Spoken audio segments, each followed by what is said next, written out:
All right, hopefully y'all can hear me. It's raining right now.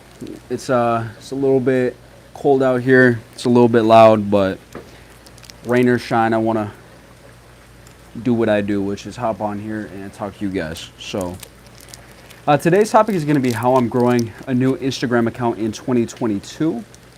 I've talked about it a little bit on the channel before, but I am growing a new account for a business. I'm actually doing social media management for a bike shop. Now, I haven't revealed too much about it, what the bike shop is. I'm going to keep it, a little bit vague today, just because I want to keep my advice as applicable as possible for everybody, but I'm going to try to get into some of the nuance for possible situations you might be in. I know I have different followers in different niches, trying to grow different pages for different reasons. So we're going to talk about basically the different reasons why you would want to start an Instagram, start growing an Instagram, how you can do that, and why you should do it the way that I'm going to talk about today. We're going to talk about the order, the steps, try and get you guys some real value. So I don't want to talk too long. Really don't want to be out here too long. It's raining pretty hard. What's up, Stella? How you doing, man? I hope y'all don't mind. I'm going to smoke a cigar. It's just one of those nights. I do want to put out a PSA. If you guys are, younger or whatever, smoking is not cool. It comes with a lot of risks. Don't do drugs. Don't smoke. If you're a grown man and you know the consequences that come along with smoking a cigar and you're of a legal age, then, to each his own. But let's talk about how to grow an Instagram in 2022. First of all, we want to talk about brand identity. And you need to think about, first of all, let me start here. What is the goal that you want to build your Instagram for? Are you doing social media management kind of like I am? Are you growing an Instagram account with the goal of growth and fame? Or is it, to get money to drive profit for somebody else's business? Is it to drive profit for your own business? Do you have a product or service or offer of your own that you're offering, helping somebody else offer their product or service? Or are you just trying to grow and you don't really know, hey, I just know I want to get big, I want to get famous, and then the money will follow me, which is kind of an approach that I took with my Instagram account. So we're going to talk about some of the nuances, some of the different decisions that you're going to want to make depending on what your goals are with your Instagram. But I do think it's important to first clarify, what are your goals? Again, is it just growth and fame, and then eventually you'll worry about the money, but you just want to get the numbers now? Is it, hey, I want to start driving growth on my Instagram so that I can get, money for this business, and I want to get money as fast as possible? Is it your own product or service? Do you want to get money as fast as possible that way, or are you looking for a more long-term business route? You need to figure these things out. Because there is a difference in getting followers and getting customers. So the second part to that is going to be talking about your brand identity as well. Let me just light this up real quick.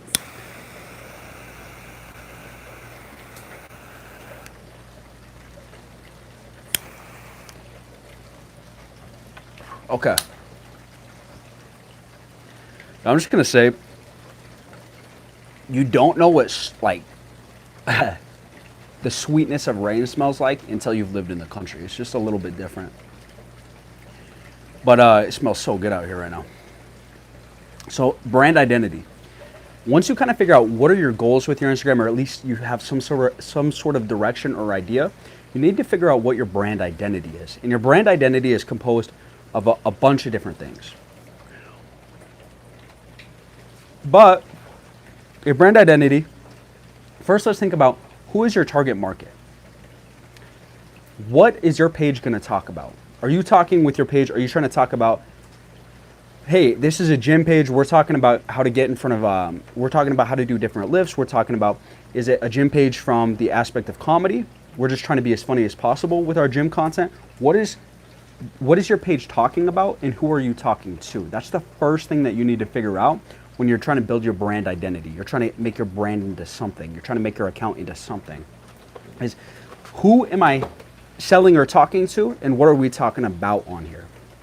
So you got to be really clear on that. And this is where I want to say it's incredibly important to niche down. So you don't just want to, when you're starting out and you're, a lot of people, they go, oh, I'm going to chase something, and it's broad. It's, I'm going to talk about music. I'm going to talk about the gym. in today's social media landscape, that's not enough anymore. If you're going to talk about anything on social media and you want to grow doing it, you really need to niche down and be specific about it. And one way that you can do this, I just want to throw this out there for you guys, is if you're trying to build that brand identity and say, okay, what am I going to talk about? Is combine two things that you're interested in. So one of my buddies, Scott, I've talked about this before on the channel, he's into the gym, he's into lifting, but he also took the kind of comedy meme route with that page. So he combines those two things, and now he has a page that's really unique and an audience that knows that they can come to Scott for a very unique combination of things, which is, humor and also gym knowledge or gym inspiration. So sometimes combining two things into one kind of dynamic or vertical for your brand is definitely something worth doing. But once again, you do need to clarify what you're talking about and who you're talking to with your brand. That's the first part of building your brand identity. Now, second off, you need to think about who are you. So if you're building a personal brand or a personal page, let's say, you need to think about who am I really? What aspects can I take? If I'm not, the dude that's running my friend group, if I'm not the coolest dude in the world, is it right for me to hop on social media and front like I'm the coolest dude out there, like I'm hot shit, like I'm number one or whatever, but when I actually go out in real life, I constantly feel like I'm the underdog? In my personal opinion, I think that you should be true to who you are on social media, and that should reflect through in your content and in your brand, who you're trying to be. That type of authenticity, whether it's, I love video games and I'm unafraid to say that I'm a nerd. Hey, maybe that comes through in your brand. It's like, hey, we're a little bit nerdy over here. We love the game or whatever. Whatever that is, whatever you are, you're the good, the bad, the ugly. You want that to come through. You want to bleed through your personal qualities to a degree in building your brand identity, whether that's a personal brand or a company, right? Now, obviously, it's a little bit different if you are trying to build, a company page for another company or for your own company. It gets a little bit tricky. What personality traits am I going to let bleed through? But either way, you want your brand, whatever page you're trying to grow, whatever name that is, you want it to have a certain feel or a certain kind of personality of its own. Part of that is actually going to be naming your brand. It's one of those things that I think people often overlook if you are trying to start your own kind of company or your own theme page that you're going to grow on Instagram. A name can really convey or not convey what you're about, what you cover, who you are. It can convey quality and value, or it may not. So if you are starting your own theme page or your own sort of business and you haven't thought of a name yet, I do recommend try to be clear about what you cover, what you talk about, what value you provide in your name, right? And it doesn't have to be like something so direct as like talking guns, right? Like if you want to talk about rifles or whatever because you love collecting guns or whatever, you don't have to have that direct of a name, but having some sort of name that kind of reflects, again, what you're talking about is something that I recommend. Now, if you're building a personal brand or you're building a brand for a company or something that's already named, it's a little bit different. And that's maybe something that you're not going to be able to tweak to be able to capitalize on. But the other thing that we need to think about is what colors are you going to use for your brand? Now, color psychology is a really big thing in marketing, man. Certain colors convey different things, and you can easily do a good Google of this, and it'll kind of show you some different colors and what they communicate subconsciously. And it does vary depending on culture. One color might communicate one thing in one culture and be completely different in another. So it's important to be kind of contextual to whatever culture, again, you're talking to. So if I'm talking to, let's just say like a Japanese, a primarily Japanese audience, I might need to be a little bit more in tune with, okay, like, how do Japanese folk tend to perceive these colors? So again, look up the colors online before you kind of color code your brand. But when you are building an Instagram and you're kind of making your logo, you're thinking about what colors am I going to use on my page. I personally really like the idea of using kind of yellows or reds. Reds and yellows tend to grab attention more than any other color. If you're trying to build sort of a long-term safe brand, or you're trying to build a brand for another company, blues can communicate safety and security. Once again, if you are building a brand for another company, you're building out an Instagram for an existing company, you're doing social media management, you may not be able to pick those colors as much, but that's just something to keep in mind, especially for you guys that are building personal brands, is red and yellows are really good at grabbing attention. Another thing to think about kind of with colors is what font do you want to use, or what fonts do you want to use? Is thinking about, okay, can I turn 1, 2, or 3 fonts into fonts that are kind of synonymous with my brand? And that goes with color. This is all like basic design work, right? But when you're talking about building your brand identity, all of these are factors that go into that. You've got to think about all of these different kind of nuanced things that build your identity or build the way that people perceive you, right? So fonts and colors are a couple ways to do that. Now talking about the logo. Again, if you're starting a social media account for a company, you may not really have any power over the logo. It may already be designed. But one thing that I like to do, even if you already have a logo designed or if you're designing your own logo, is do a little ring. If you're on Instagram for the profile picture, do a ring of color with that brand's primary color around that logo. So maybe you have the logo in the middle, then you've got a ring of color, and then you've got the background color behind the logo, behind that ring of color that's around the outside. This is going to help your profile picture to just pop a little bit. And it's one of those things that honestly kind of communicates value and communicates, hey, my brand is official, my brand is here to stay. We've kind of manicured a nice little profile picture here. Try and move my camera a little closer. So yeah, thinking about your logo. Now, if you're making your own logo, one thing that I actually am a big fan of, and I know people might find this cheesy, hop on Fiverr, dude. Hire somebody on Fiverr for $15, $20 to make you a logo that's better than anything you could do if you're not a graphic designer, right?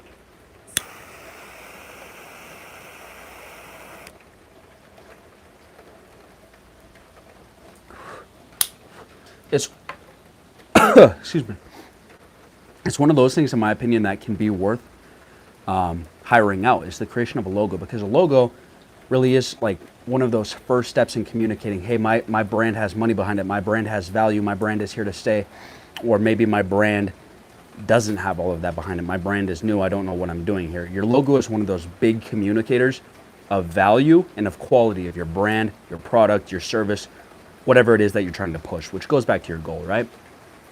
So looking at brand identity, the other thing is we kind of talked about what is the personality of my brand? Part of the personality of your brand is going to be your tone. Now, it is important to think about, once again, who is my audience? Who am I talking to? And what tone should I talk to them with? So, great example. The bike shop that I manage social media for is a proper company, right? This rain's getting a little loud. I apologize if the audio is bad. Just drop it in the comments. I'll try and move my mic up a little bit. The way that I talk to the customers or the people on the bike shop social media, whose core demographic for bicyclists or cyclists tend to be males over the age of 30, the way that I talk to them is completely different to the way that I talk to people on my hip hop page, right? The hip hop demographic tends to be somewhere, 17 to 25-ish. And it tends to be a little bit more mixed and not just Caucasian and not just males, right? So the way that you want to talk to different groups with your tone is completely different, right? You might be more comfortable using slang with one audience, and you might say, hey, an audience for a bike shop where the guys are Caucasian males in their 40s, they're not going to understand this slang. I need to keep it a little bit more tapered back on the verbiage that I'm using. This rain is literally coming down at an angle, so this is awesome. I might have to pack up camp, but now once again, figuring out what am I talking about and talking about building your brand identity, you also need to figure out who your target customers and followers are. So once again, I've talked about this. I know that sounds like a simple thing. Oh, I'm selling bikes. I'm talking to anybody who wants to buy a bike or who rides bikes. But no, you need to get more nuanced than that. And I'll give you guys a really specific example of one thing that I've done with the bike shop social media that I run, right? So instead of just looking up, bikes or people who bike in the area that this bike shop is in, what I've done is I've gone to a bunch of schools in the area, and I've looked through their social media to see if they have, like, let's say, cycling teams, road bike teams, mountain biking teams, and all of the schools within so many miles of this bike shop, I've followed those mountain biking pages, and then I've gone in and I've followed all of the people that interact with those mountain biking posts on those school mountain biking pages, right? So I kind of use social media as a way to get in front of a very specific customer group. Oh, bad. Thanks, Scott. I appreciate it, bro. Audio is good. So I've used that as a way to get in front of a really specific customer group that you may not have been able to if you didn't get a little bit creative, right? Scott says, I can hear you good and the rain isn't too distracting. Bet, bro. It is pouring out here. So you can use social media to say, instead of just, people when they first start a business, they first start a brand, they think kind of generically like, oh, I'm a gym page. I want to be in front of anybody that lifts, right?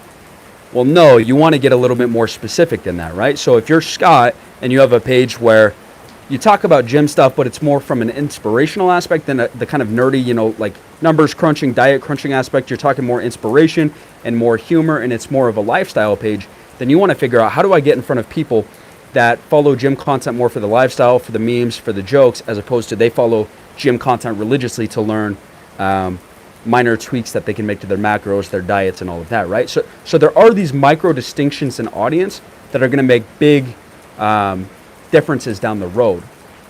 Without getting too nitty gritty into the algorithm, the more tailored to you that your audience is in the beginning when you're trying to grow a brand, the more tailored that they are in the beginning to you, the more that you get the exact audience you want in the beginning, the easier it's going to be for you to get faster growth down the road.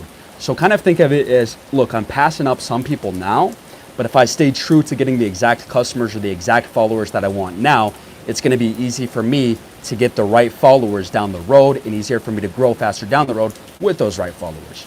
So you don't just want to load up yourself with followers who are kind of in line with what you talk about. You want to be as specific as possible, right? Because that's going to drive higher engagement, which, once again, without getting too deep into the algorithm, it's going to help you out down the road to grow faster.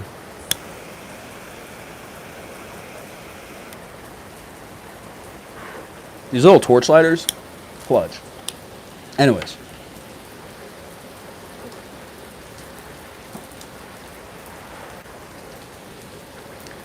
So just kind of recapping that's your brand identity. So you want to think about, okay, I'm growing a personal gym page. I'm growing, a business page for this company over here. How can I build out the brand identity? How can I make this a brand that people really recognize and has its own characteristics, right? I'll give you guys a great example of brand identity. When Wendy's was going viral on Twitter, for months, just smack talking everybody on Twitter, other fast food chains and whatnot, that's a great example of brand identity. They said, okay, let's think about how we can do something that fits in line with our brand, but also gives us a very specific image in the public, right? In the public's view. That would be an example of brand identity. Another example is Chick-fil-A, right? When you think about Chick-fil-A, you think about people that are so polite and pleasant. You get the you say thank you, and they say my pleasure, and you get those like religious kind of undertones in the actual in the business, right? Because the owners are religious and kind of like bleeds through with how they donate profit and whatnot. That is part of their brand identity. Is it God's chicken, right? Like that is Chick-fil-A. That's kind of like the moniker that they've taken, or the mantle that they've sort of taken, right? I'm not saying that that's God's chicken. I'm just saying that this is how they're perceived. So you want to think about all of these different things that people look at, that people consume, that people take in when they're looking at my Instagram account, whether it's for the brand I'm building, whether it's for a company, whether it's my personal page. What messaging am I sending out there? You want to look, once again, you want to say, what am I talking about? Am I staying true to that? Is it niched down? Is it maybe a combination of a couple things? Am I being specific enough with what I talk about and not getting off topic? Who am I? Who am I really? Am I staying true? Am I staying authentic to a sort of facade or a personality that I can keep up as the manager of the social media account, right? You don't want to make some facade or some brand identity for your business, for another person's business that you can't keep up. That's not a good place to be in. You want some level of authenticity behind it. So it's easy to do, so there's no cracks in how people are perceiving you, right? Next up, when you're thinking about how do I kind of make my brand something specific, how do I mold my brand, how do I make a clear brand identity? Having a good name if you can help it, if you're making a theme page, if you're making a company or a business page from scratch, that's a way to do it. Looking at colors, fonts, how am I, using design elements to, again, make myself stand out, make myself memorable, make myself something that people think about. And then also, logo, honestly, I recommend if you're not a graphic designer, hire somebody on Fiverr, pay them $25 to make you a good logo. If you do have graphic design skills, go in there, make yourself a logo. You want your logo to, again, be something kind of simplistic, something that people can easily remember. Don't let it look cheesy. The simpler but the bolder, the better. You want it to be clear at a glance what your logo is. You don't want it to be complex with tiny words and whatnot in your logo. And then what tone am I communicating with when I'm speaking as this brand or when I'm speaking on behalf of this brand? And then lastly, what kind of target customers / followers are we going after? We're not talking just generically like, oh, I'm going after people that like ice cream. If I'm, man, I picked a weird example here. If I'm an ice cream shop, right? But my thing is, we're doing the nitrous to freeze the ice cream or whatever. I want to go after people that like designer ice cream. People that are not just like, oh, ice cream's a nice treat, right? I want to go for the person that's going to really like what I have to offer. Kind of an odd example, but you guys get what I'm saying here. Be specific with the customers that you're picking out, and the followers that you're picking out that you want to be your core fan base for this brand. Once again, it's important in the beginning, but along the way to clarify and re-clarify your goals for the brand. Am I here just to grow and get famous as fast as possible? Am I here just to get my name known so that I can network? Maybe I'm here to grow and then I'll worry about the money aspect later. But again, my goal right now is just growth. Or am I saying, hey, I want to be able to make money with this brand, and so that the growth, I want to tailor my growth towards making money, right? These are important distinctions to make. Am I trying to make fast money or long money? Am I trying to make money as fast as possible with my page? Am I trying to build a business that's going to last? Because one honest piece of advice that I want to give you guys, if you're trying to build your Instagram account, you're trying to make money with it, is you don't want to take the fast money. Honestly, I'm just being real with you guys. Fast money, cashing out early on, you're going to shoot yourself in the foot. You listen to all the people with real success on the internet, the real successful marketers, and they all are in agreement that, like, look, leave the short-term money on the table, chase that long-term growth, chase that long-term money by providing so much value to your audience, by ingratiating yourself with that audience so that when you eventually do cash out, or you eventually do have an offer or a product, you can really sell it to them and they're eager to buy from you because you've given them so much, they almost feel guilty, like, hey, man, Mitch has got merch, man. He hasn't asked me for anything over the last 2 years. He's been giving me free Instagram growth content. You know what? He's helped me grow 30,000 followers on Instagram. You know what? Why wouldn't I buy a $15 shirt? And that's just how you want, in my opinion, to monetize if that's your goal. Let me flip over here. I got notes, making sure we don't forget anything here. Now, designing a content strategy is something a little bit more complex. You want to design a content strategy that's going to help you to achieve your goals that you mapped out in this last step here. So again, if that's going to be making money or if that's going to be just chasing growth, you'll worry about the money later.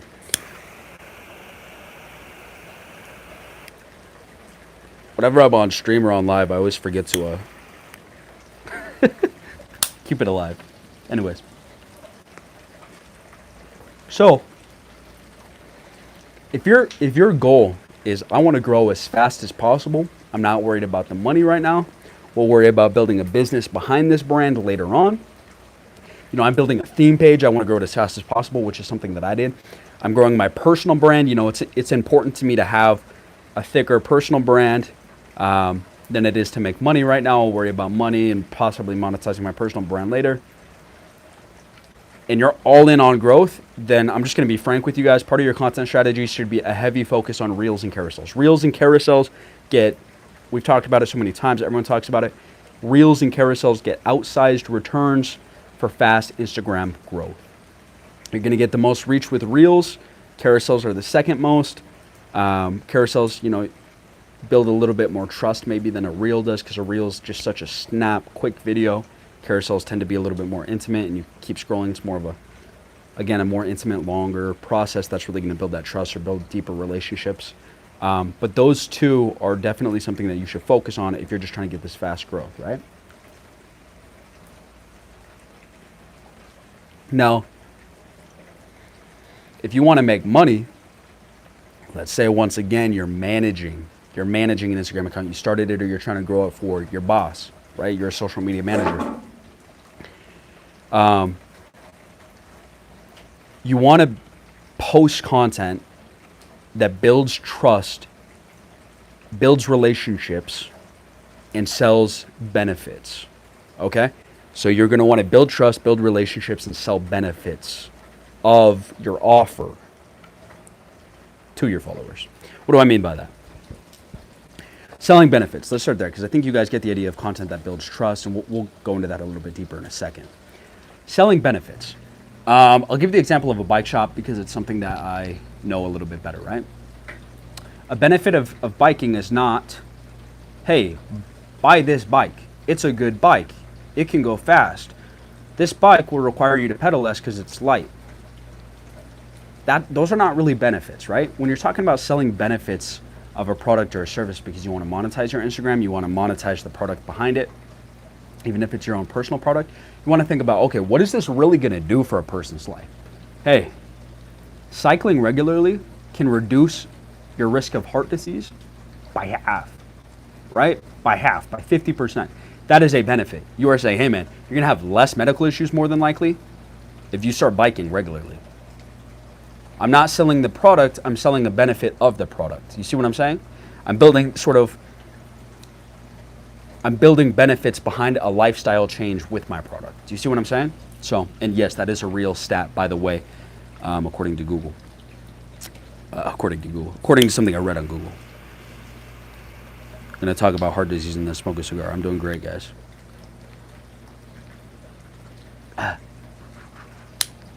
So you want to sell the benefits of your product, right? I'm thinking about the gym here. Let's say I'm selling SARMs, right? I'm selling steroids as my gym product, right? Don't do this. Bad example. I might sell the benefit. Hey, you're gonna be able to grow muscle 5 times as quick. This is gonna save you time and energy in the gym, right? Again, don't sell steroids. I'm just using that as a crazy example. So you're selling the benefits. You're selling the lifestyle change that's gonna come with it. So if I was selling an e-bike, I'm gonna go back to the bike shop example. One benefit might be, hey, people who ride e-bikes tend to ride their bikes about 20% more often, getting exercise more often, and they also tend to ride about twice as far as those who don't have e-bikes and just have regular bikes. So basically you would be reinforcing the benefits of, hey, if you get an e-bike, you're gonna be biking more and help your health, and you're also gonna be able to go farther and see new things. See what I'm saying? Instead of selling the product directly, I'm selling the benefits and the lifestyle changes that come with the product. So that's one thing that you wanna do with your content and your content strategy. If you're really trying to sell a product or a service on IG, you're trying to monetize something.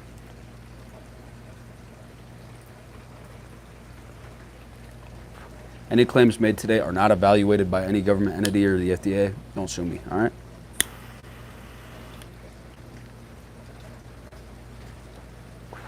So, we talked about you also want to build trust with your content. Now, I've talked about this in different videos, but certain types of content, are better at building trust than others. Instagram stories are a great way to build trust. If you're showing behind the scenes of, hey, I'm an influencer, guys. I'm a gym bro, and I'm talking about the protein that I'm selling. And here's how it's going, guys. I'm on the protein page. This is the product that we're selling. This is the company that we're starting. Hey guys, I'm in the warehouse here. We just got our first shipment of protein. I just want to show you guys some of the stuff that's in this. It's been really cool to help build this and get with the suppliers overseas and make sure that all the ingredients that we're putting in this is the best and that we're getting it packaged. Blah, blah, blah, right? You're showing behind the scenes, and that's going to build more trust, just as an example. Stories are a great way to do it. Carousels, once again, are a little bit longer form.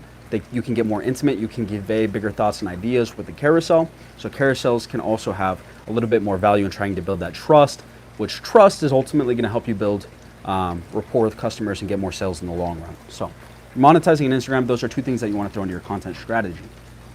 Now, I'm gonna give you guys some real game right here.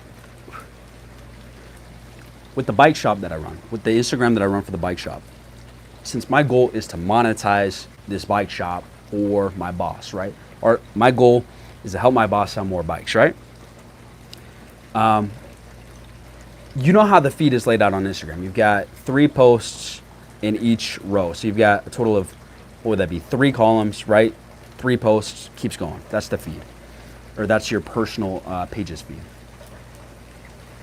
Now, the way that I've structured the Instagram for the bike shop is the first column.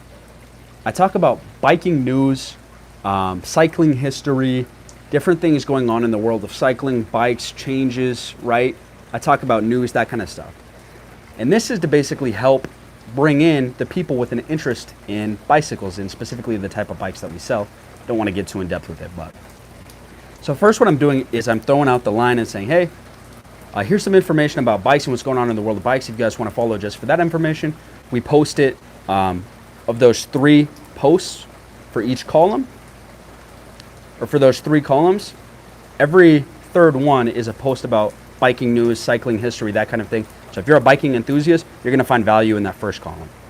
Now that second column, that's where I talk about the benefits of cycling, kind of what we talk about, things like I talk about how biking is better for the planet if you have, interest in the planet. I talk about how it is better for your life through things like your health, things like lowering heart disease, being able to get out and see more. I talk about the benefits in that second column. So every second post, right, or every third post technically, is going to be selling benefits. So we've got one that talks about biking news, cycling history. I'm ingratiating myself into the community. That second one is talking about the benefits of cycling, reinforcing the idea, hey, biking is a good thing, you should bike more. And then that third column is what I often use to either repost posts from the community that I think are valuable, like, oh, this guy just posted a reel with his mountain bike doing a flip or whatever, like that's dope. Hey man, do you mind if I repost this on here? So I'll post pictures of the community, further ingratiating myself into the community. Or I'll use that third column to sell and push product. Hey, here's a bike that we got in this week. You guys should definitely check it out. This bike is blah, blah, blah. That's when I actually sell, is on that third column, but I also use it, again, to help ingratiate myself in the community. So when you're trying to monetize an Instagram or build an Instagram brand, with the goal of making a profitable service or product, that's kind of a model that I've used. And I want to throw this out there too, is if you're selling promo because you've got enough growth on your page and people now want to buy promo from you, if you're selling promo, if you're selling your own product or service, you're selling product and service for a brand, if you're selling at all, I strongly recommend that you only sell about every 5th or 6th post on Instagram. Now, the reason for this is your calls to action. Hey, check out this bike, buy this bike, visit our website, right? Your calls to action are going to have more weight when you do them less often. So the less you sell, the more effectively you can sell, right? If every day people are following your page and every day you're bombarding them with buy our bikes, buy my protein, buy my this, buy my that, buy my merch, you're doing too much. People don't want to buy from you. So the kind of rule of thumb for a lot of people is if you're going to sell promo, if you're going to sell product, whatever you're doing to make money, do it every 5th or 6th post at maximum. Try not to exceed that because you don't want to tire out your audience. Think about it like this. If half of the posts on a page are them trying to sell me some stuff, why am I following the page? I'm getting value half the time? No, I'm going to unfollow you and find a page that'll give me more value in whatever topic you're talking about, right? So make sure that you're not doing too much to agitate your audience. That's another important aspect. So we talked about content strategy. When you're talking about growth, I want to go back again to those who are building personal brands right now and are not quite there with monetizing or even thinking about monetization. You guys are just trying to grow personal brands. Like Scott, I think that's where you're at. So I want to try and give you some value, bro.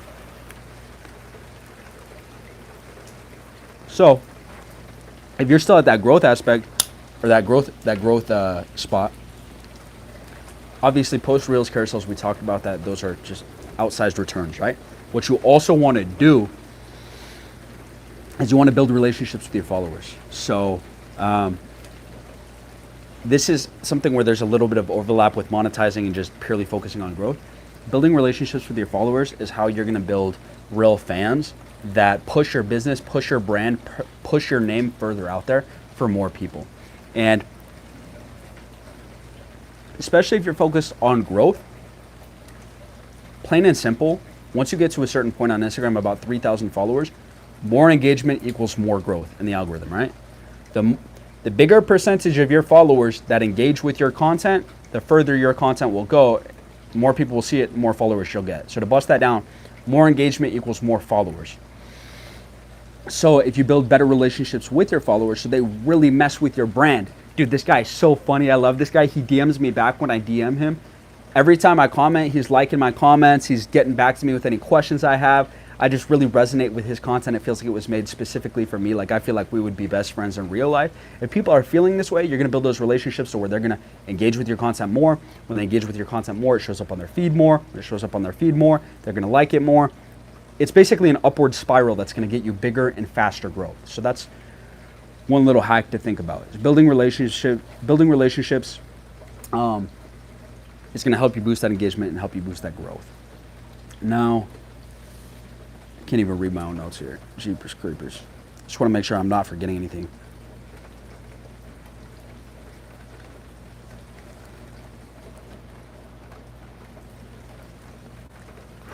So, I think that about covers it.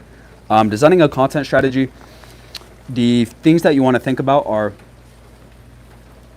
building trust and getting reach. Reach is going to translate to growth. Trust is going to translate to either a component of growth or getting sales, right? So just to rehash that so we're all on the same page. Getting more reach will help you to grow faster, but if you want to grow in the long term, you also have to build trust simultaneously because you need your engagement to stay high. You need to have a real core fan base. You can't just grow super fast without deep fans, because having deep fans is going to get you more engagement, which will help you grow more in the long run.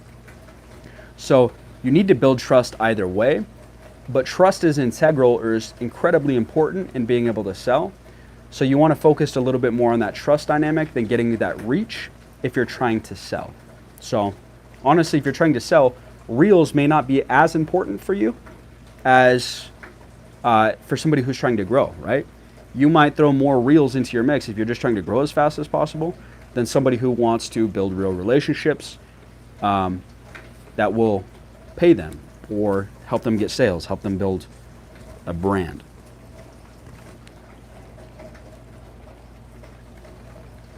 Now, we're gonna get through the last bit of this, and then I'm gonna just open up and be transparent about a bunch of different stuff going on and try and give you guys any questions, any answers to any questions you have. Now, if your growth goal is, again, personal fame or a theme page, you're just focused on growth right now, you're not at that point of monetization, you want to worry about it later. Providing value in a certain niche is definitely part of that. When we talk about having those specific fans that are going to give you more engagement because they're hardcore fans, which can help you grow more in the long term, being in a really narrow niche or combining two different things and making kind of your own little lane to be in, being in your own lane and staying in that own lane is how you're going to get hardcore fans, which will help you with that growth in the long run. I really do recommend that you guys use the follow for follow method. And if possible, the shout out for shout out method if your goal is just growing as fast as possible. So shout out for shout out method, I have videos talking about it on my channel. Generally kind of what I've advised to my friends, like my buddy Scott, who's growing really fast right now on Instagram, is if you're going to do the follow for follow method, what you want to do, again, if your account gets shut down, I'm sorry, be careful doing this. This is just what's worked for me so that I don't get in any trouble with Instagram anymore. This is what I found is safe. You don't want to get an action ban. So what you want to do is every hour and a half, you want to follow 20 to 25 new people that are highly targeted that you want as your followers. You vetted these people and you said, okay, this is not a bot account, follow. Because they have specific interests in my niche, what I'm going to talk about. They're not a bot account. They're not following 6,000 people. They're actually going to engage with me because they only follow 600 people. I'm going to follow that guy in hopes that he follows me back. You want to follow about 20 to 25 people like that every hour and a half and cap out at about 150 in a 24-hour time span. That's just some pointers with the follow for follow method. It really does help you with growth, especially in the early stages. I've broken this down before, but on Instagram, once you get about roughly your first 3,000 followers, that's when the algorithm is going to open up for you to get on the Explore page, go farther in the Reels page, and in the Reels algorithm. And so getting to that first 3,000 followers is the initial race that you need to get through before you open the floodgates for massive growth later on. And follow for follow can help you get to that 3,000 faster, because let's be honest, when you're growing in the beginning, is that's the hardest part of growth. Shout out for shout out method is just you're reaching out to creators that are almost identical to you, creators that are as similar to you as possible, that have the exact audience that you want. And you're saying, hey man, your page is of a similar size to mine. Would you mind doing a shout out for me? And I'll do one for you. We can see if we can help each other grow, because we've got similar audiences. You know, maybe they've got 800 followers, you've got 1,000. So you reach out to them because you've got a little leverage over them. Say, hey man, you want to run a shout out for each other just on our stories? See if we can get each other a couple extra followers. Again, you want to do that in moderation, because you don't want to spam your audience with shout out type stuff in your stories. But that is one way to kind of help yourself grow if growth in the beginning is your kind of main focus. Also, consistency should go unsaid. I talked about it in my last live, but being consistent on Instagram is one of those things that everybody says. Everyone's like, what does it mean? Look, man, there's no limit to the amount of times that you can be up at bat on Instagram or on social media. Instagram doesn't say, hey, you can only post 2 times a day. They say you can post as many times a day as you want, bro. They're basically telling you, hey, swing at the ball as many times as you want. You can keep trying for a home run if you want. So why would you not stay consistent and swing for a home run every day, multiple times a day? Just my 2 cents. And if you're trying to grow fast, you want to post a lot too.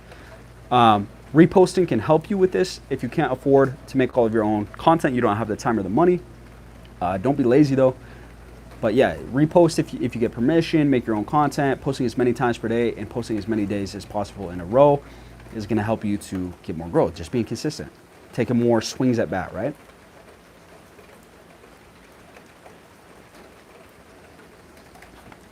Now, kind of talked about this a little bit earlier. You don't want to build those real relationships, so you're building a hardcore fan base. It's going to boost your engagement, get you more reach and growth in the long run. Part of that is going to be DMing your followers, DMing people that DM you, DMing them back, you know, commenting back to followers. One way to boost engagement, just a little hack for you guys. When somebody comes to you in the comment section and they're talking about something, whatever they comment, blah, blah, blah, you know, maybe they're talking about a certain rapper, ask them a question.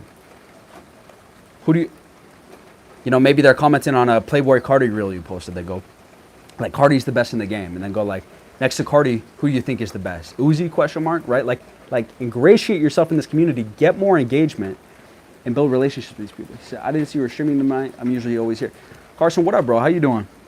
It's all good, man. YouTube kind of has a tendency to screw me sometimes with the, screw anybody, any creator really, with the notifications. So we're just talking about different goals that you might have on Instagram, you know, whether that's making money or growing a new Instagram account, how to achieve that. So I'm going to keep pushing forward. If you guys have any questions, feel free to drop them in chat.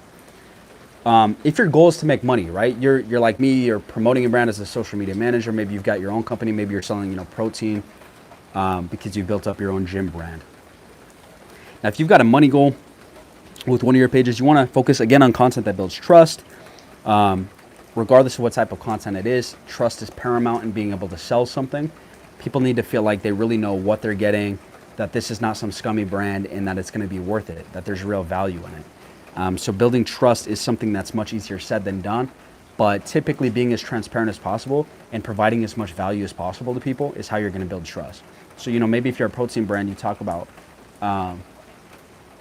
like, hey man, honestly, one thing in my mind, if I was looking at protein to buy, that would go a long way in building my trust, is if a protein brand posted side by sides with other competitors and they were honest. They were like, hey, our protein is not as dense with actual, our protein powder is not as dense with actual protein as these guys over here. But what we lack for in that, we make up for in flavor and this XYZ over here, right? You could talk about a certain amino acid or something that your protein has. Being honest with your audience so that they feel like they can trust you, it's going to be one of those biggest things that will allow you to sell things, make money, right? Feeling like, oh, he's got my best interest in heart. He's not just trying to scam me, swipe me, whatever. You want to provide value For the people in your niche and your followers, for your possible customers, this again goes back into knowing your audience, knowing your customers, right? So I'll go back to the bike shop example, right? I run an Instagram for a bike shop. Knowing my audience, right? And I'm gonna be honest, I'm still learning, so this might be a poor example, but giving you guys my thought process.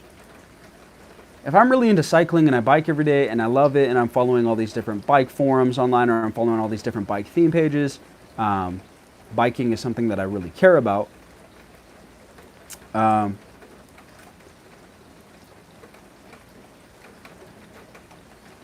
I might really like it if I found a bike page that posted content basically talking about different biking records, different biking news, different changes that were happening with, cycling Olympics games, these different kinds of things.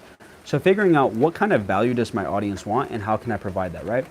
If I'm an avid cyclist and I find a page that's also telling me, hey, here's new research that's showing if you cycle, it actually helps you to have faster brain cell growth, which is actually true, allegedly. I'm not making that claim, but that's something that I read.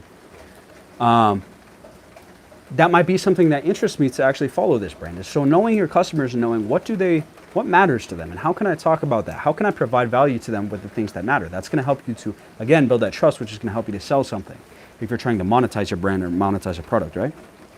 Now, I do use follow for follow on even brands that I'm trying to monetize on Instagram, but you have to be a little bit careful with this because follow for follow tends to run against building trust, right? So like people look at follow for follow as a little bit scummy a lot of times as a growth method. So if you're using follow for follow to grow your business brand, you want to stop doing it as fast as possible and you want to do it very minimally. Just as a way to maybe get yourself started, but you don't want your brand to be synonymous with like, oh, these guys do scummy things to grow their page. What is their product like? What is their company really like behind the scenes, right? You don't want to put a bad taste in people's mouth that now they're looking at your brand forever with a certain kind of, I don't know if I trust those guys. Once again, being consistent is incredibly important. If you are trying to monetize a brand on Instagram, still posting, every day. But here's one distinction I'm going to give you guys. If your biggest goal right now is growing on Instagram, I would personally focus on quantity more than quality. Now you want to have both, but I think quantity is slightly more important on today's iteration of Instagram. Now, conversely, if you're less worried about growth right now and you're more worried about building a brand that's monetized or that can make money on Instagram, I would flip that and say quality is more important with your content than quantity. So if you're trying to monetize, if you're trying to make profit, focus on quality content. If you're trying to grow as fast as possible, focus on quantity. Once again, you want to have both. You don't want to go all the way into one or the other, but I'm telling you where you want to shift your focus a little bit, right? If I'm trying to make money, I focus a little bit more on quality. Maybe I'm not putting out 3 posts per day. Maybe I'm putting out 1 or 2, but they're higher quality posts because this creates the perception of quality for my brand, which is going to help me get sales. Now, if I'm just trying to grow as fast as possible and I need Instagram's algorithm to like me, I might put out 3 to 8 pieces of content per day because the more I put out, the more times I'm at bat, like we've talked about for growth. So thinking about it through that lens, that's definitely one aspect of being consistent that you should kind of be aware of. Just my 2 cents. Got a couple comments though. Haru says he can't hear me. Can anybody else in live right now hear me, or is my sound off? That's odd, man. I don't know why it's like that. I checked YouTube. I still can't hear you, bro. Huh? That's weird. Can anybody else hear me? I'd like to know that right now. If you guys can tell me, can you hear me? I'm going to just keep going for a second until I get some feedback. I can hear, Scott says I can hear you. Something wrong with the stream. Hey, Haru, maybe refresh. You can't hear me. How do I tell you to refresh? I don't know how to use my live chat. Scott, if you could drop in chat telling him to refresh, that'd be awesome. Okay, I got 2 people saying they can hear me. So now I'm going to give you guys a little bit more game. I'm going to here's where I want to, step back from kind of the presentation aspect and be a little bit more personal with it.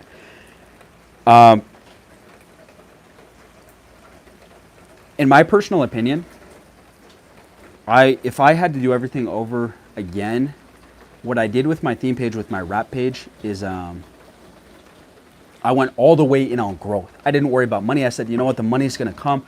I just need to focus on growth right now. Because in my mind, I was like, why would I be greedy? All I want right now is growth. I'm not trying to worry about money. I'll be okay for a little bit. I don't need to chase money. I don't even have a big enough audience to make money. That was my perspective. And I'm not faulting you if that's your same perspective, right? You're like, oh, I'm trying to grow my page talking about this, doing this, but I don't want to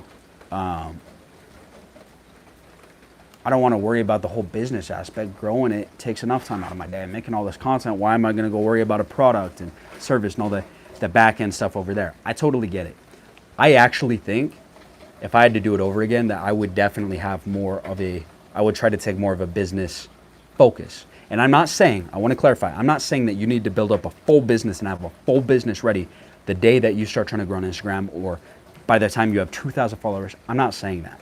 But there are some basic steps that I recommend you guys take while you're building your audience that's going to help you monetize down the road.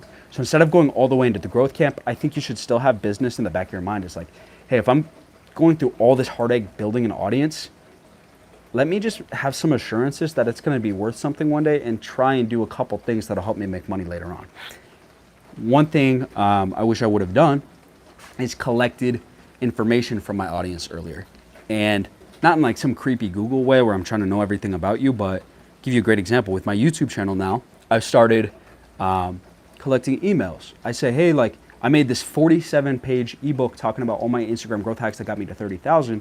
If you guys want this, it's 100% free. All I ask is preferably for a real email address so that one day if I drop a more in-depth course or if I have some real offer like, hey, maybe I make my own ghost follower identification service, I'll just email you guys and let you know about it. But I'm not going to spam you. I'm not going to add you to some BS mail list where you get hit 100 times. I'm clear about that, right?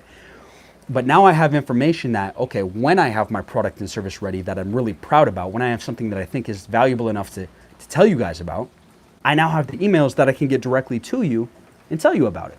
Now I'm not just reliant on, oh, I finally got my service or my product that I want to make money on. I'm going to go tell my Instagram audience, oh man, Instagram is not, oh man, my reach is way down. I worked so hard to get all these followers, but now nobody is seeing my ad for my service, right?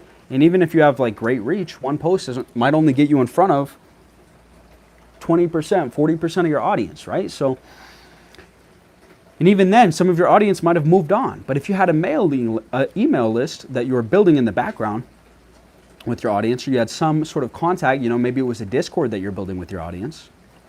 Now they can come back later, or you can come back to them later when you have a product or service, even if you don't have one now, and say, hey, I know you guys have been following me for a while. Here's my offer. Here's something I'm offering to you guys that I think is a good deal. So if I had to go back in time, I wouldn't go all the way into growth like I did and just forget about monetization or money. I'm not saying I'd build a full-scale business behind it, but I would definitely collect some basic information like an email list or start a Discord, basically take people off platform and create more connections with them, because having one connection through Instagram is very shallow. I mean, Instagram could come through and sweep off any of our pages at any time. You got to think about that too. I'm going to give you guys some real data that's not fun to talk about, but it's true. At one point, my Instagram account, my rap page, when it was really popping, I had a monthly reach of over 41 million accounts. I think the peak was 42.3 million accounts in a single month. I don't think people really truly fathom how big of a reach that is. 42 million people in 28 days. The Super Bowl, which is the biggest, I think, cable event every year on American television, the Super Bowl, I think, only gets something like 120 million views, or gets a whole 120 million views. I say that to say, in a month, I was pulling in about a third of what the Super Bowl was pulling in. Do you guys see what I'm saying now? That is That is insane. That is insanity. Now, if I have a good month on Instagram, I'm getting in front of 2 million people. You see how it dropped off? I don't really have much to show for the fact that I was getting in front of 41 million people monetarily or connections wise. I did get lots of followers off it, but those relationships don't go as deep as they could, to where it's definitely a lot of missed money, missed opportunities for connecting deeper, taking them to different platforms, having more structure behind my brand. So if you're building an Instagram account right now, even if growth is your main goal, which I totally get, you should definitely think about, okay, what am I doing behind that to make sure that this is not it? That even as I'm growing, I'm collecting some basic information so that one day we can come back and maybe have a deeper relationship again, maybe make profit. Now, I just want to say, I recognize how hard it is to grow on Instagram, guys. It's not easy. It's really not. There's a reason that I can make a whole series guiding you guys through exactly how I got to 10,000 followers, and still a lot of you guys are not at 10,000 followers. I'm not saying that to be rude towards you guys. I'm just saying that to say, like, it takes time. It takes a lot of effort, and what works for one person doesn't always work for another. There's a lot of nuance. Perfect. What up, Heru? How you doing, bro? Is it Heru or Haru? I'm ignorant. I don't know. I understand that growing on Instagram is hard. So, now that we've kind of talked about some of the nerdy stuff, I just want to talk to you guys about call me Brian. Okay. What up, Brian? How you doing, bro?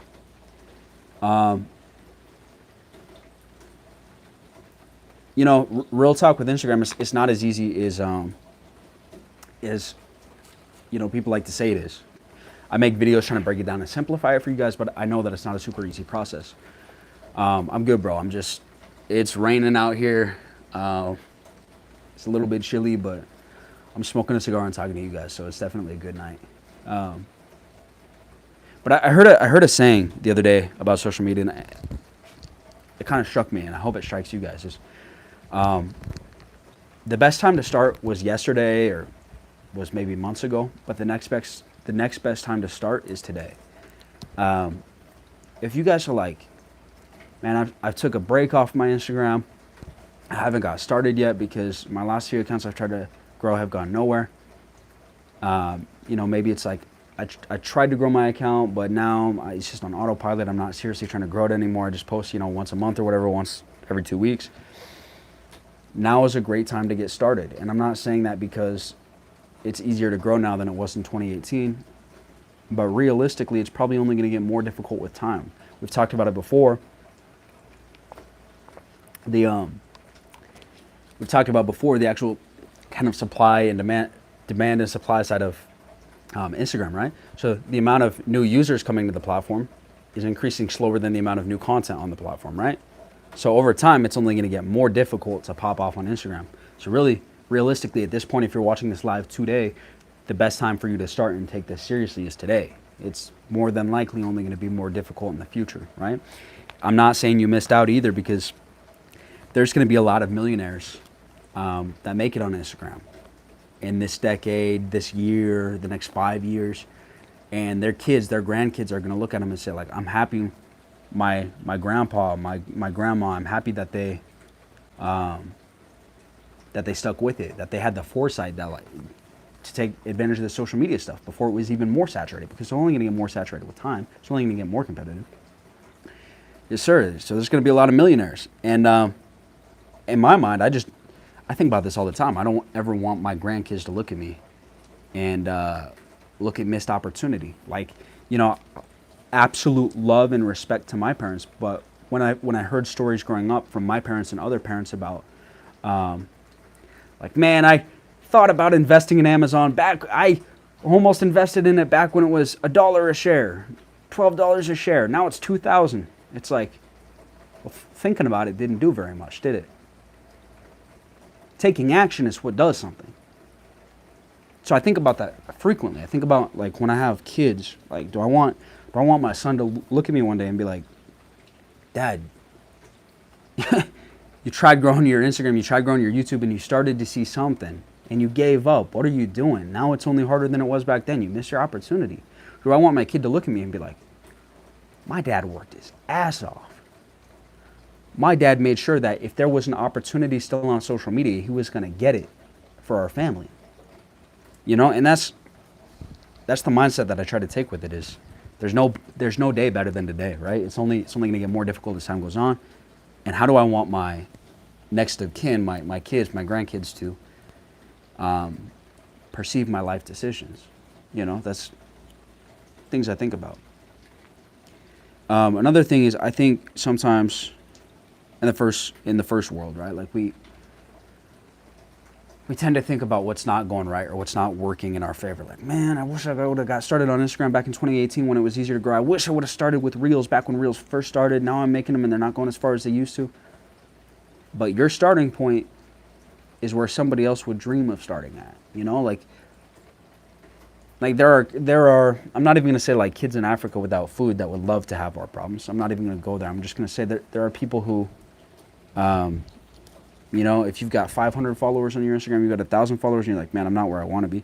There are people that are like, dude, I don't even know how to get my first 50. I don't even know how to get my first 100. They're getting frustrated and quitting after posting 10 things and getting nothing. You know, I almost quit with my rap page after that first month or two because I didn't really have a proper strategy. I didn't understand growth hacks. Let me hop in here and see what Brian said real quick.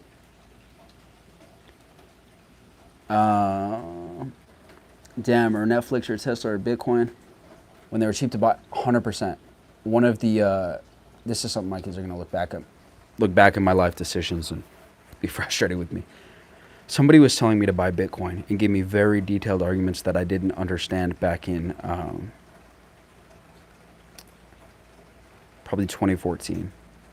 I think back when this person was telling me about it, Bitcoin was about $100 a coin, or maybe even less at that point.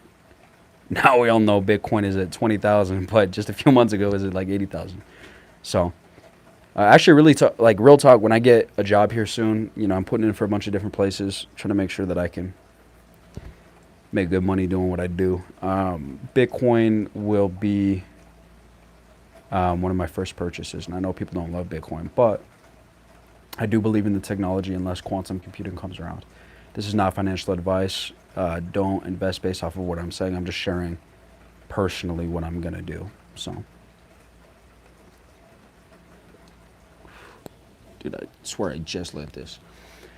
If you guys have any questions, if you guys have any, you guys want like specific advice, like Brian, if you want to hop in here, say like, you know, like, oh, I'm working on this page, or Scott, if you got anything you want to add to the conversation, you want to ask about, go for it. From here on out, I'm just going to kind of talk personal stuff, but kind of talked about some of the nerdier strategy side already. So I hope today's stream, if anyone's watching this from front to back, you guys got some sort of value out of it. Sometimes I think I struggle to articulate my thoughts as clearly in word as they are in my head, which is kind of frustrating. It's really frustrating. It's really frustrating to feel that way, but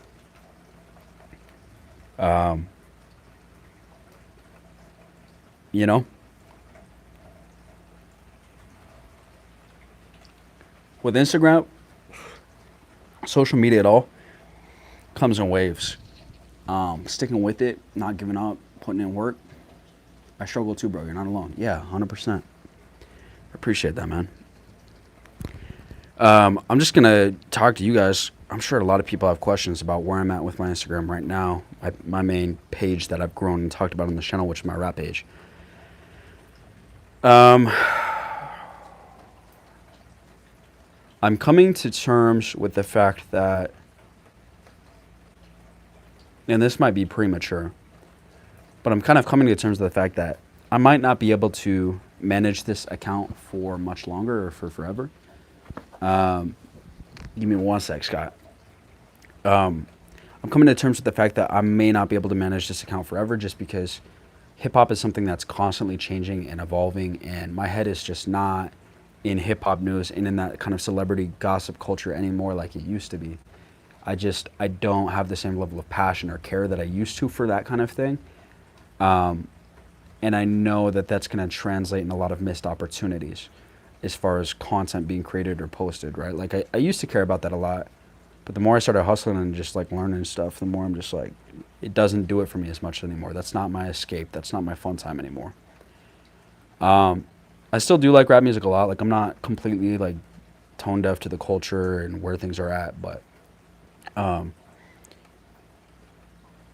I've been posting very minimally just to keep the page alive. But it is sort of on life support right now. And I know that when I get a full-time job and I'm working 40, 50 hours a week somewhere else, or at a full-time job, and then I've got my part-time job at the bike shop marketing another 7 to 12 hours a week, right? Right there, we're already looking at 50 to 60 hours a week. And then I've also got YouTube, which right now, weirdly enough, I talk about Instagram growth on YouTube, but YouTube is like my main focus. I've got YouTube, and then I definitely will always talk about Instagram, but I'm thinking about it. I'm like, I'm going to be squeezed for time, right? Like YouTube takes me at least 20 hours a week. I edit my stuff like really kind of extravagantly on my proper long form videos, not live streams like this, but proper long form. So I'm looking at it and I'm like, okay, can I realistically work something like 80 hours a week consistently? And honestly, the answer is I can, but I'm also trying to just be honest about like life and opportunities, and knowing that like I don't want to expend all of my energy on what I'm focused on right now. Like I want to keep energy for building for later.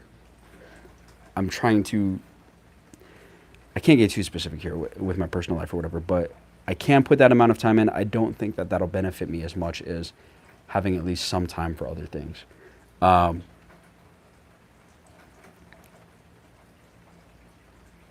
So one thing that my Instagram definitely needs is I need to hop on and get a ghost follower identifier or get a ghost follower identification service. Eliminate probably like 3K in ghost followers, 2K in ghost followers, which is going to help my engagement percentage a ton. And then I need to go ham and post a lot. But once again, talking about, not having as much time, I think what I'm going to have to do, here's what I'm getting to. I think I'm going to end up having to hire somebody to run that account as far as making content and constantly posting content, reposting content, maybe even handling the sale of selling promos and whatnot. And then I might hop in and post a couple times a week and really just step back and from the macro perspective, manage that profile, but let them do the daily posting. But once again, it's going to cost me money to do the ghost follower identification, and I don't want to do that until I figure out how I'm going to post a lot, and I want to hire somebody to do that. I have to find the right person. It's going to cost me money each month to pay them to do that. Point is, I need money, and I'm waiting until I get a job to feel comfortable spending that kind of money, right? Until I get a full-time gig somewhere. If I'm making 3 G's a month somewhere, 4 G's a month somewhere, fine. We'll fork over $500, $600 to somebody to run that account. Maybe we even do something like, I'll pay you $300 a month, and then whatever you sell in promo you can keep. Might do something like that in the short term. But I will need to look for an account manager, I think, is the route I'm going to take. So that's kind of what's going on with that page. Scott said, Mitch, I post like once a day or so. Should I bump it up to 2? You see my progress, so you would know, but I'm kind of at a halt on my page at the moment, so I want to pick it up again, gain that momentum back that I used to have. Scott, I know you know this, but I'm just going to throw this in chat really quick, or say this so people know. Big thing is, Scott, I've talked about this, growth comes in waves on Instagram. Sometimes the algorithm loves you, and they're like, oh, you posted a reel? Oh, well, you had 8 reels that were better than this for the last 6 weeks that we did nothing with, but we're going to put this one in front of 500,000 people. Sometimes they're like that, right? So, you're at the behest of the algorithm to a degree, but consistency and hard work is just unbeatable, right? Like, you might have way more talent than me on YouTube, right? You might have the ability to, every video you post, you're going to get 1,000 views, whereas I might only get 300 or 200. I'm going to post 4 times more than you are. You see what I'm saying? So with your Instagram account, yes, I would post more. Just be aware, you should try and keep it at a level that you can maintain or at least if you take a break from, it's not going to be too shocking to your audience. So I wouldn't recommend trying to post 4 or 5 times a day. Just because I know you, I know your schedule, I know how busy you are, and I know that your content is all homemade and takes a while to post. I know that your brand is not reposting other people's content. If I were you, I would definitely push it up to, if you can help it, 2 posts a day. Bare minimum, I would try to throw up 1 post a day and 1 story a day. Ideally, you want multiple stories and multiple posts. But yeah, up your post quantity, see if that helps you out. But the thing is, you can't up it and then be like, man, I've been doing really good for a week and a half, 2 weeks. Like, I've been working really hard. Like, I can't keep doing it. Pick a pace that you can keep and go as hard as you can for as long as you can. You see what I'm saying? Don't burn out. And if you do, it's not the end of the world, but just understand that when you lose momentum on Instagram, everything in my experience with Instagram seems to either be an upward spiral or a downward spiral. It's very hard to ever stay like this, or to maybe like kind of go up or kind of go down. It seems like growth comes in enormous waves, and then declines come in these sort of like endless waves too. It just seems like everything is amplified in one direction or another. So in my opinion, if you can help it, make that the upward direction. Haru said, any chance I could get your IG? I never got it.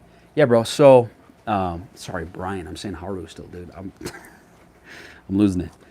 Yeah, Brian, my IG, my rap page is Trap Theory 101.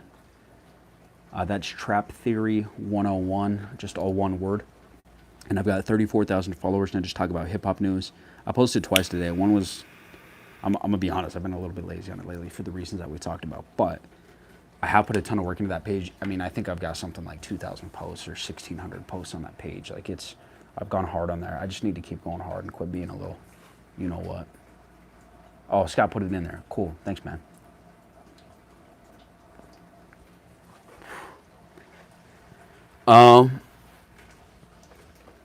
Man, I just want to say absolute love and respect to you guys that are here with me at whatever time it is where you're at. For me, it's 1 a.m, maybe it's 2 now. You guys are tapping in and showing me love, so thank you guys. I feel like if you guys are up this late and the thing on your mind is how to grow your Instagram, then you're in a pretty good spot, man. That shows that you're a hustler, that you care about this stuff, and that you're not. You know, a lot of people talk the talk, but they don't walk the walk. And a big part of growing on Instagram, you know, just speaking of my success, too, is really spending time researching.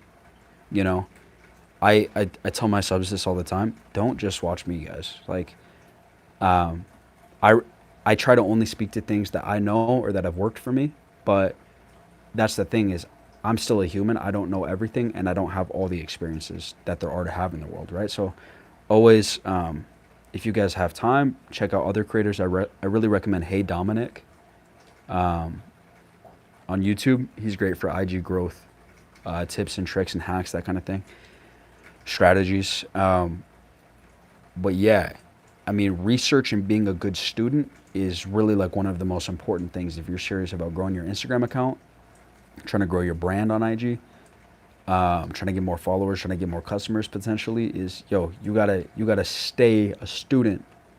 You know, you gotta keep researching and staying up with trends, different changes, these kind of things.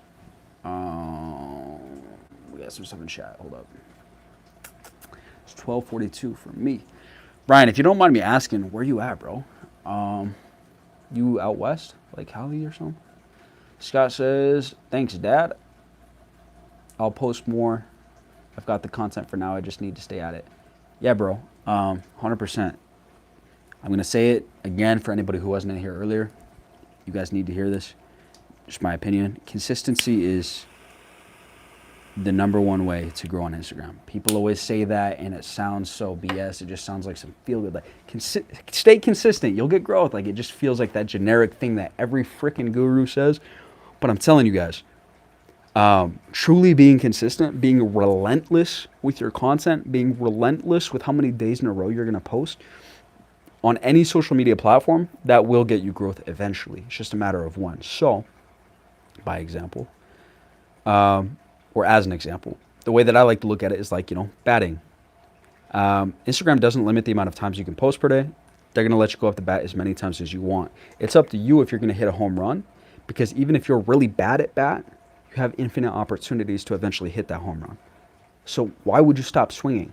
A lot of people go up there and they swing 20, 30 times. They make 20, 30 posts and they go, ooh, I haven't hit a home run yet. I guess this is not for me. I got to first base twice, but you know what? I'm just not a great batter.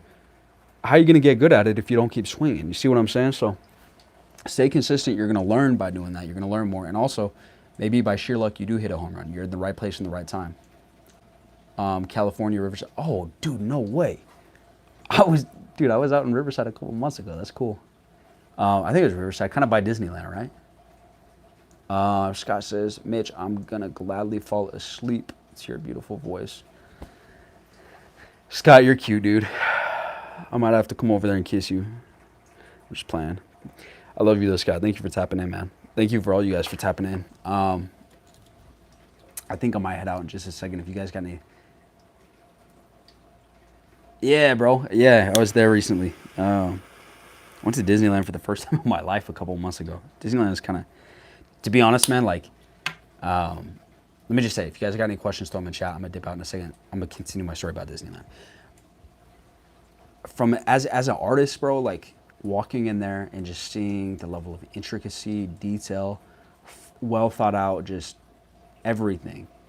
Oh my gosh, it was so satisfying. I was like, dude, why does the rest of the world not feel like this? You know what I mean? Like, why is this magic not replicated everywhere else? Because the level of thought put into every experience, into everything, was just so satisfying.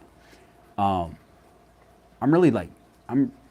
not big on spending money and stuff, especially like me as a dude. Like, I try to keep my level of consumption on different things as low as possible. My level of like money spent on enjoyment as low as possible.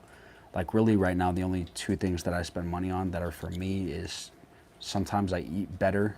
Like, I spend more money eating better than, I could probably save money, but I want something a little bit better tasty wise. So I might go to like a Texas Roadhouse. That's, one way that I spend money on myself. And the other is mini cigars once in a while. These are only $3 a pop. So it's like, I really do believe in trying to keep it minimal, but some people convinced me to go to Disneyland and spend the money, and honestly, it's a really cool experience. He says the water bottle costs a lot in Disneyland. Bro, that's why you got to get with the people on the sidewalk outside that'll sell it to you for $1. And you got to just sneak it in there. But you're right. Oh my gosh, they have the best pineapple. Such a side note. Anyways, guys, I appreciate y'all for tapping in. I hope you guys got some value from this.